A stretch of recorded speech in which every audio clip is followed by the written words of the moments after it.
Are live in our cryptocurrency video trading series, and today we're talking about Tether. And Tether's been in the news quite a bit lately. There's been a lot of controversy about it, and I'll bring you up to date on all the news at the end. But I had to give you this first. This guy, Craig Sellars, the co-founder of Tether, gave one of the most captivating and creative talks at the North American Bitcoin Conference in Miami last week. And continuing our series of the best of the North American Bitcoin Conference, I want to go over that talk and just sort of summarize exactly what he said. Uh, and this is interesting. A blockchain is a living thing, and we are digital objects. More precisely, our decentralized identities are digital objects that we can now gain control of through blockchain technology. And that was really the upshot. That was really the gist of his talk, and a really fascinating concept. So I'll explain that to you. I know it sounds like, a blockchain is a living thing and we're digital objects. It sounds like, I thought it was the other way around. I thought the blockchain was the digital thing and we were the living things. But actually, you'll understand this as I get more into it. Now, Tether, what is Tether? Tether is an idea that I wish I had thought of myself. Okay, every time I think of Tether, I'm like, duh, why didn't I think of that? Okay, because Tether is actually simply a cryptocurrency that is asset backed. So in other words, you can tokenize any asset, and the easiest asset to tokenize is money. So it tokenizes actual money, fiat currency. And that is an idea that, like I said, whenever I hear it, I think I wish I could have thought of that. Okay, I never would have thought of Bitcoin. There's no way I would have come up with that. There's no way I would have said, hey, let's take cryptographic math and the computing power of a network of computers and build a self-regulating economic ecosystem that allows people to transfer digital cash between them in a permissionless, safe, secure fashion. I never would have thought of that, okay? I think it's a great idea, but it never would have occurred to me. But this idea, once cryptocurrency and blockchain was out there, and when you think about the applications of it, you can tokenize any asset. So why not just take the simplest asset and tokenize it? Now, the curious thing to me, or the ironic thing about it, is that now Tether is getting a lot of press, a lot of lip service, and the reason is that it's popular because people are seeking it as a safe haven in the volatile cryptocurrency markets, which is ironic because cryptocurrency essentially started out as, hey, the dollar and the fiat currencies are managed by a bunch of corrupt bankers and government officials, so I'm going to escape all that and run to cryptocurrencies. And now, within the cryptocurrency space, people are saying, oh, these cryptocurrencies are scaring me. I'm going to transfer my money into something that's backed by actual dollars, which was the original corrupt currency you were running away from in the first place. So it seems rather ironic to me. But anyway, that's what Tether is. It's tokenization of the asset of the U.S. dollar. And so let's go back and to Craig Sellars' concept where he started. Where does value come from? Okay, this is Econ 101. Value comes from two properties: scarcity and utility. Now, in the real world, everything is finite. Everything is scarce. Okay, there's only a certain number of shoes in the real world. If you want to make more shoes, you can make more shoes, but you can only make a finite number of shoes. Okay, and they have to have utility, right? I mean, shoes have, you wear them on your feet, and they protect your feet. You run with them, or play tennis with them, or whatever you happen to do with them. And scarcity and utility is what gives anything value. Now, there's been no such thing as scarcity in the digital space, and according to Craig Sellars, this is the key, the most important aspect of blockchain, that it created digital scarcity. In the past, digital assets had no inherent value, and that's important. Remember when MP3s first came out, and you could record a song, and the song could be reproduced 1 billion times, and there was no inherent value because it could just be digitally reproduced over and over and over again. And blockchain all of a sudden created the ability to enforce scarcity and assign ownership. Okay, now, and that worked simply by maintaining a chain of transactions. Okay, using public keys and private keys, you could trace the ownership of any this digital string of assets all the way back to its original owner. Okay, owner 0, owner 1, owner 2, all along the chain. And now that's not the blockchain, that's the transaction chain. But the blockchain allows you to do that with all verified transactions, to trace ownership all the way back. And you have a password, you have a private key that interlocks.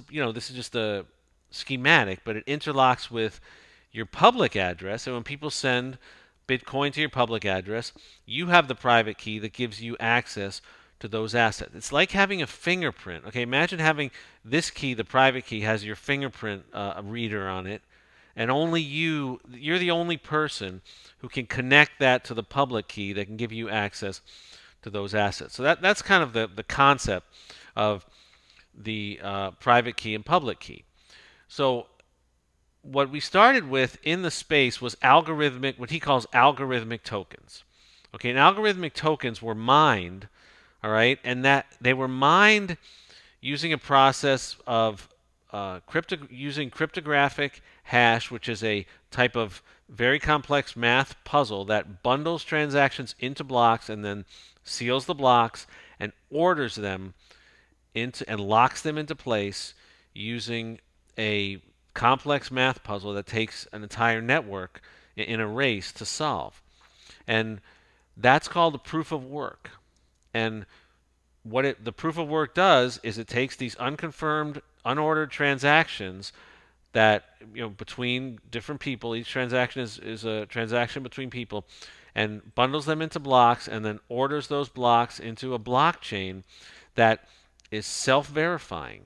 Okay, the mathematics of the cryptography verifies that order is valid, and it makes it almost impossible for anyone to counterfeit, alter, manipulate, or corrupt the data once it's locked into place in the blockchain. And that was the magic of blockchain. But according to Craig Sellars, the beauty of it is, or the real breakthrough of it is that for the first time, we were able to enforce scarcity and assign ownership to digital assets. And that is the key to blockchain. The ability to link all these blocks together so they're self-verifying without anybody having to verify that, any third party having to keep the ledger of truth. And the truth is in the math itself, and the mathematics verifies all those transactions. Now he cites 5 attributes that all digital assets have. Okay, they're all finite. This is built into the code. So, Bitcoin has 21 million total coins to be mined, and that's it. They're authentic. They can't be counterfeited or duplicated, and they're all traceable back to where they started, the origination point. And that's what I showed with the chain of transactions. They're transferable. Once you have that private key, those assets exclusively belong to you. So you're the one with the fingerprint that connects that private key to the public address where other people can send an asset or transfer an asset to, and you now have access. You're the only one with access to those assets. So they're transferable in a secure fashion. They're possessible. Once you have the key and you own those assets, you have complete control over them. Where they go, or if they stay with you, or wherever they go, that's up to you. And the use of those assets is completely up to you. And finally, they're traceable. There's a transparent public ledger that anyone can look at and trace every transaction. Now, they trace them through public addresses, so your private identity is still protected. Okay, you can trace transactions through these public keys, but your private identity is still protected. That key with your fingerprint reader is only belongs to you.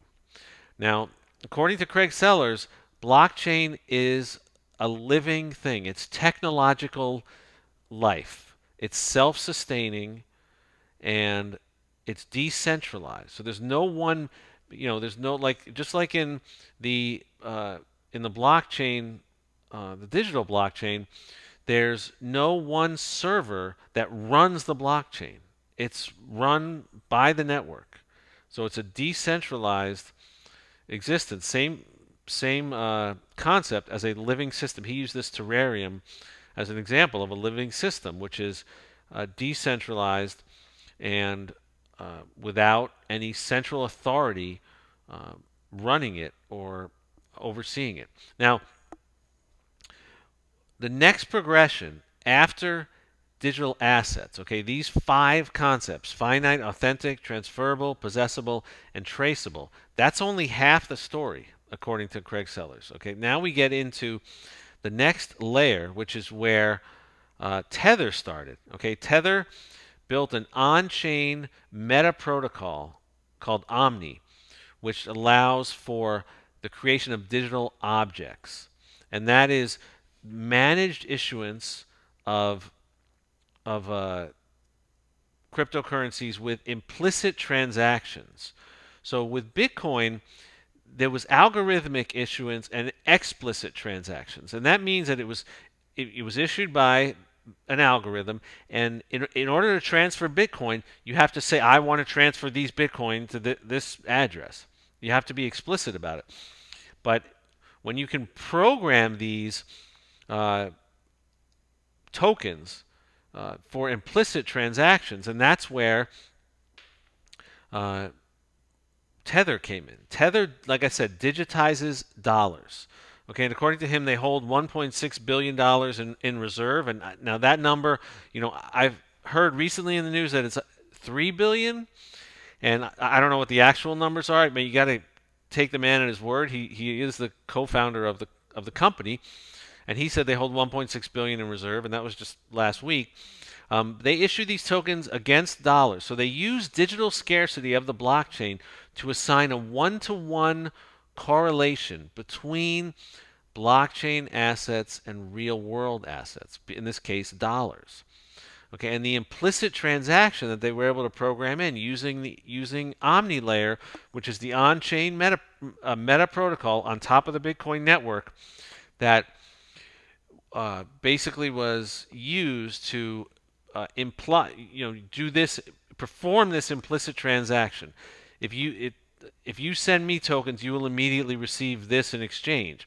And Tether created a reserve-backed asset that represents currency and allows for redemption. So if you want your dollar back, you send your Tether to Tether, it gets destroyed, and your dollar goes back to you. And that's an implicit transaction that occurs. You just send the money to Tether, or the token Tether to Tether, and they will destroy it and give you a dollar.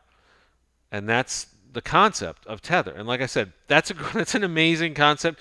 And I wish I had thought of it myself because it's simple, and I could have thought of it, as compared to Bitcoin or Ethereum, which, obviously I couldn't have thought of myself. But the next evolution of this is from digital assets to digital objects. And digital objects add in all these properties: programmability, combinability, redeemability, and network awareness, and also artificial intelligence. So on this side, Craig Sellars was saying that we're only really halfway, not even halfway there. We've just barely scratched the surface of what digital assets can do when they become digital objects. Okay, so when you add programmability, you can do things like program the digital assets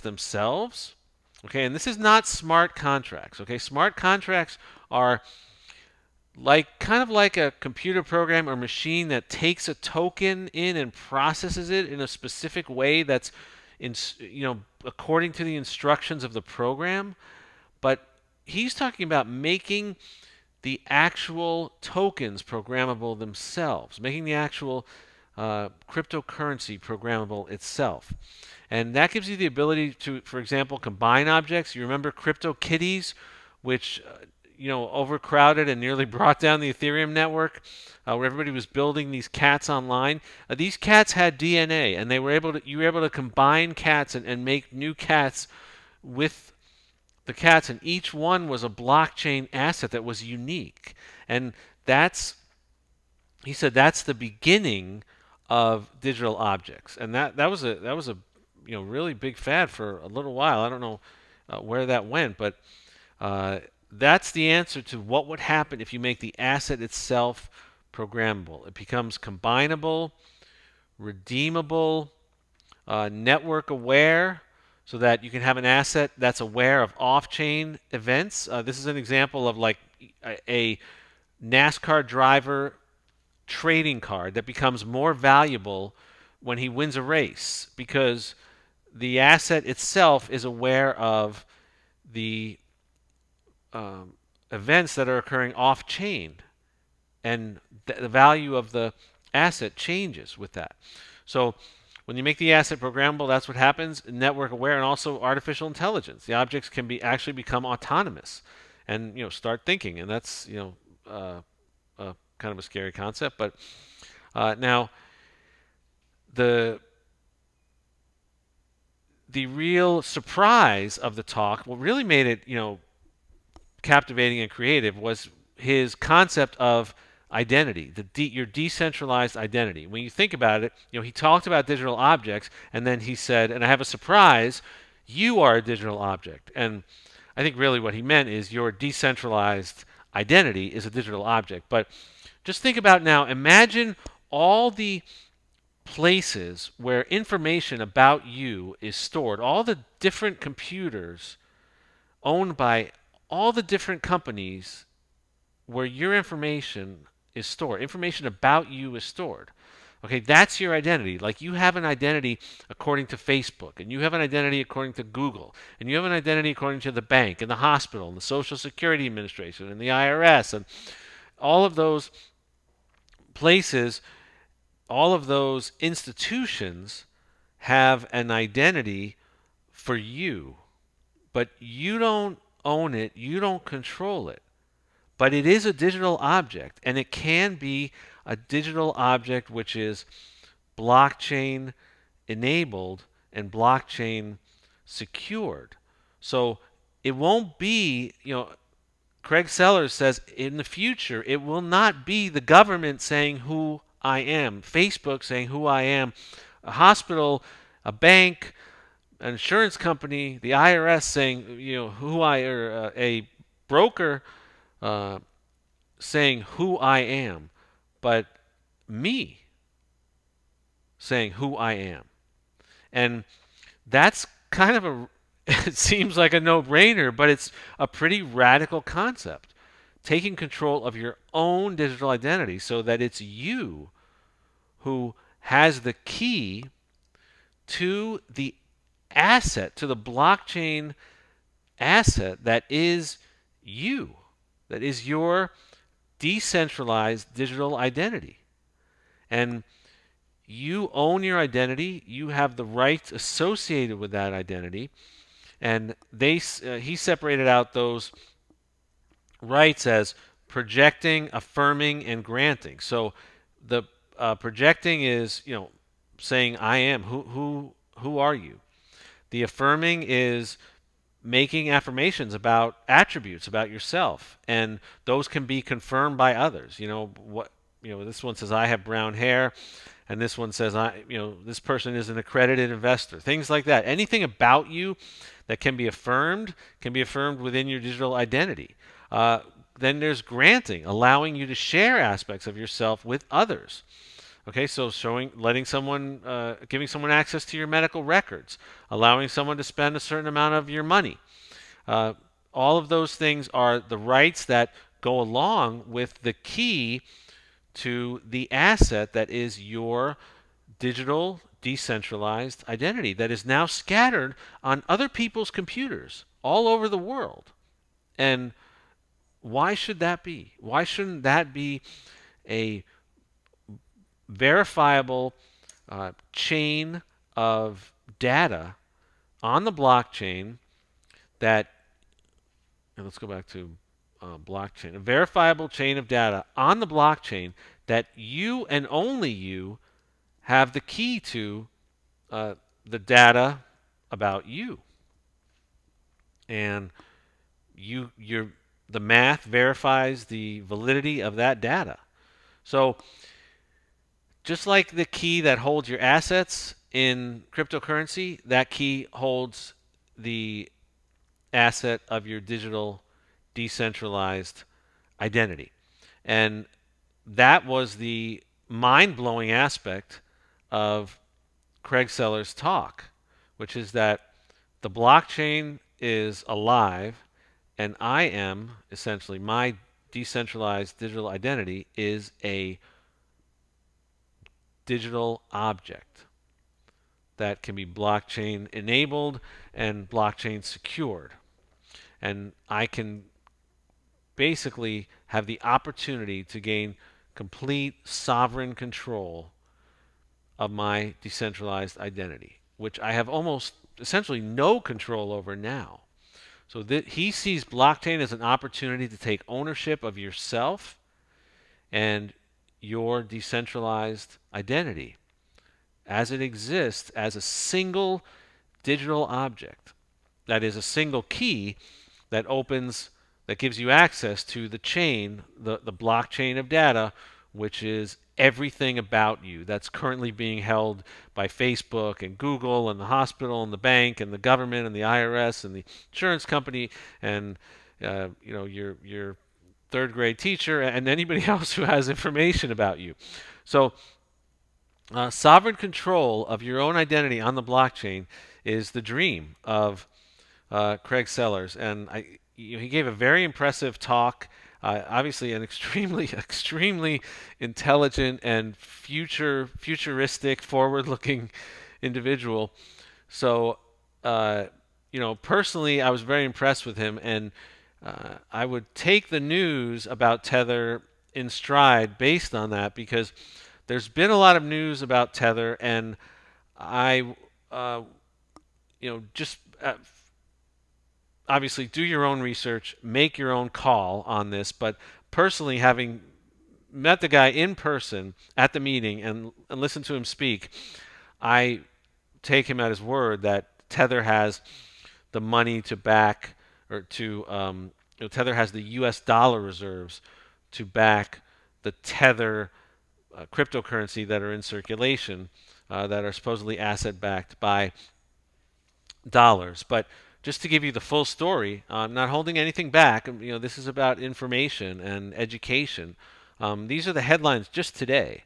Vouching Bitfinex and Tether's bank accounts hold nearly $3 billion. This one was on Bitcoin.com, and it was I don't know who these people are, so you got to decide how much trust you have in them. But this guy Zhao Dong, a prominent Chinese Bitcoin adopter and shareholder in Bitfinex. And Bitfinex, by the way, is the exchange that issues Tether. Okay, and he posted this thing that him and this other guy, Lau Mao, the chief executive of Big.One, have witnessed firsthand the balances of Bitfinex and Tether's bank accounts. And they said there's around $3 billion US in there. And now, Craig Sellars said they had 1.6 billion. So I don't know where that I guess that here explains it. Okay, I didn't read this whole thing. Tether's account holds 1.8 billion and Bitfinex holds 1.1 billion, so combined they have about 3 billion. All right, so that covers the current circulated supply of Tether. That's the symbol for Tether, USDT. And the concern is that the number of Tether in circulation was less than 10 million a year ago, and now it's over 1.4 billion. So, from 10 million to 1.4 billion, that's a pretty big jump. So you want to make sure the company has enough money to back it. So that's that article. And then this other article says Tether printing press in high gear, issuing $400 million in 4 days. Uh, and then one commenter pointed out, and I think this is a good point, that tethers aren't really backed by U.S. fiat, but rather by the confidence in the exchange itself. Just like the U.S. dollar isn't really backed by hard assets. I mean, if you really want to audit Tether, you got to ask them, instead of having this guy Zhao Dong and this guy Lau Mao uh, vouch for them, have an independent accounting firm audit their accounts, and that would make more sense. But on the other hand, nobody asks the U.S. Treasury to be audited, and see if the U.S. economy has the earning power to sustain the number of U.S. dollars in circulation. So we're not really, comparing apples to apples, right? We're saying, is every tether backed by a U.S. dollar? We're holding them to a very high standard, but we're not asking, is every U.S. dollar backed by the earning power of the U.S. economy to sustain the value of that dollar? And this commenter makes a very good point. Tethers aren't really backed, but they're backed by confidence, just like the U.S. dollar isn't actually backed by hard assets, but by confidence that the U.S. economy has the earning power to sustain the value of that paper money long term. And here it says, so long as we collectively believe that tethers are real, they are real, or at least as real as any other global currency that's magicked out of thin air. And I like that quote, magicked out of thin air, because basically all currency is magicked out of thin air. So that's Tether. Then if you want to look at some of there's a couple more negative stories. Another stable coin debut. This was in Forbes, and this is another so-called stable coin which was launched. And these stable coins are becoming attractive, like I said, for a very ironic and strange reason. I mean, if you think about the fact that many people initially invested in cryptocurrency to get away from the dollar because they felt the dollar was managed by a bunch of corrupt bankers and government officials. And now they're scared about the cryptocurrency market, so they're trying to get back to the safe haven of the dollar, which is extremely ironic. And it just seems like everything comes full circle. But this stable coin that just debuted is called True USD, and according to them, they've developed a legal framework to give protection to token holders. So supposedly there would be some sort of both a legal protocol for ensuring that your assets are actually backed by dollars, and also, I guess, recovering them if you were to lose them. So the article in Forbes was interesting because it mentioned two different approaches to designing stablecoins. One is the one used by Tether, which is centralized. Tether issues the IOUs. They hold the money. They issue the IOUs.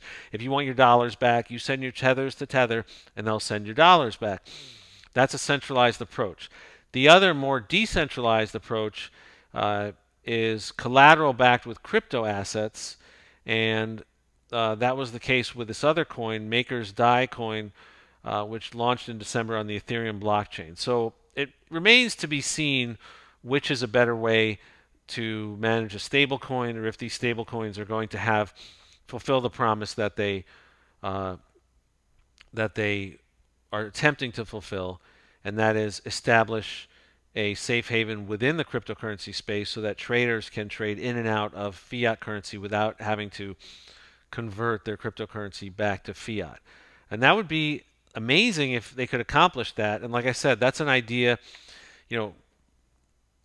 Tokenizing an asset any asset is a great idea, but tokenizing the dollar, the simplest of assets, is just a beautiful concept, because it gives liquidity to the markets and to traders. And if it works and people trust in it and believe in it as much as they do the actual fiat currency, or their cryptocurrencies, then that'll be an amazing advance. And like I said, Craig Sellars has been involved in several ventures in the blockchain space, including Omni, V Atomic, and Block V. So, like I say, he's pretty impressive guy. Doesn't seem like uh, you know, he seems like he knows what he's talking about, and he's well versed in the blockchain space. He's been around it for a while. And this last one was today. Dr. Doom. Oh, okay. Of course, there's a Reddit thread. How can we stop this Tether scam? So if you want to just talk more about, talk more trash about Tether, how can we stop this Tether scam? Is your thread on Reddit. And then there's this last. Let's just see where that Reddit thread is up here. Somewhere. Maybe I took it down. Okay, so now to go back to Dr. Doom. Dr. Doom, Professor Nouriel Rubin, calls stablecoin Tether a scam. And this is a guy who he became famous for predicting the economic crisis and the housing bubble of 2007, 2008. He teaches at NYU, and he's also said that gold is a scam. So, gold is another scam with scammers peddling it all day long on Fox TV commercials. So, take that with, for what it's worth. And like I said, do your own research. But that's a summary of the news, the controversial news on Tether. And that was the take home, just going back to the take home message of Craig Sellars, decentralized talk at the North American Bitcoin Conference in Miami. That blockchain gives us the opportunity to take ownership of our digital identity, of our decentralized digital identity, which is a digital object now with entry in multiple databases, and that can all be owned and controlled by you with your private key, just same way as you control your digital assets. And I hope this video has given you some powerful information that you can use to make better, more informed, more research-based cryptocurrency investment decisions. Ciao for now.